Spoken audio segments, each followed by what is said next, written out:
ஆப்பம் சாப்பிட்ணும் ஆசையாக இருக்குது, பக்கம் வரலன்னு கவலைப்படுறீங்களா? கவலையை விடுங்க. வெரி சிம்பிள் 1:1 ரேஷியோ தான் இதுக்கு ஃபார்முலா.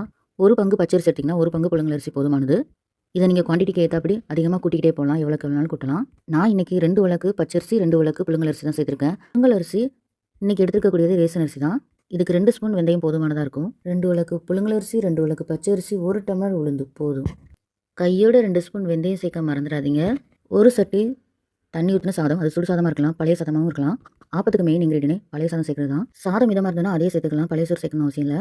தோசைகள்லாம் உளுந்து தனியாக அரிசி தனியாக அரைக்கணும். ஆனால் ஆப்பத்துக்கு உளுந்து அரிசி ஒன்றா போட்டே அரைக்கலாம். வேலையும் மிச்சம், டைமும் சேவ் ஆகும். நல்லா 3 தடவை கலைஞ்சிட்டு 4வது தண்ணி ஊற்றி 4 மணி நேரம் ஊற வச்சா போதும். ஆப்பத்துக்கு அதை நல்லா வலுன்னு அரைச்சி 8 மணி நேரம் வெளியே வைக்கணும். மறுநாள் சுட்டு பாருங்கள், ஆப்பம் நல்லா சூப்பராக இருக்கும். ஆப்பத்துக்கு சைடு சொல்லிட்டே போகலாம். சாம்பார் சட்னி, தேங்காய் பால், ஆட்டுக்கால் பாயா. நம்ம சேனலை ஃபஸ்ட் டைம் பார்க்குறதா இருந்தீங்கன்னா சப்ஸ்கிரைப் பண்ணுங்கள், சப்போர்ட் பண்ணுங்கள் ஃப்ரெண்ட்ஸ். கமெண்ட்டில் உங்களுடைய விருப்பங்களையும் சொல்லுங்கள். தேங்க்யூ ஃப்ரெண்ட்ஸ், வாட்சிங் மை வீடியோ.